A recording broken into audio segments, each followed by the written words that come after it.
It was a homecoming crush for opposition KMT presidential hopeful Hou You-yi as he rallied the faithful in his hometown of Jiayi in southern Taiwan.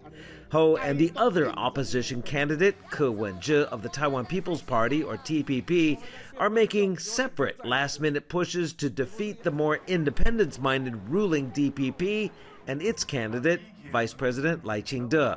It's a three-horse race for Saturday's election after the two opposition camps failed to form an alliance, a fraught union that could end up splitting the opposition vote. I feel like the biggest room for cooperation between KMT and TPP will be the number of seats in the legislature. Our goals are the same, to switch the party in power. The DPP government has not been doing well for the past few years. People are more fearful. That fear she's referring to was amplified Tuesday afternoon when cell phones island-wide blared emergency alerts erroneously saying that a Chinese missile had flown over Taiwan, and for citizens to be aware. The KMT was quick to latch on to the mistake. When I first got the alert, I thought it was an earthquake. It turned out to be just a satellite.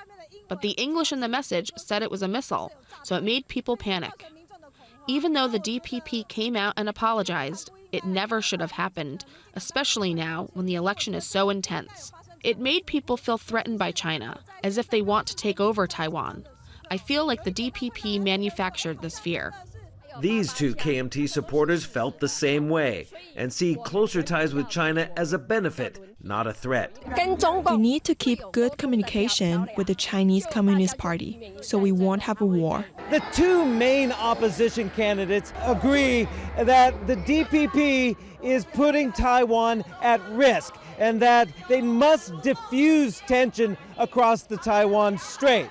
Now, on the other hand, they cannot show to the Taiwanese people ahead of this election that they're cozying up to Beijing too closely and that people could perceive that their efforts to get closer to China could put the long, hard-fought democracy and freedom here in Taiwan in jeopardy.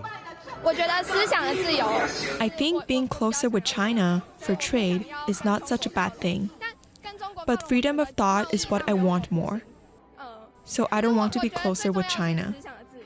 It may be the very issue that decides the vote and sets the broader geopolitical tone in East Asia.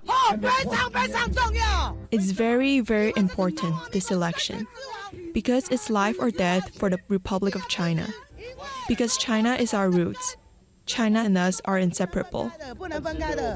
Stephen Engle, Bloomberg News, Jiayi, Taiwan.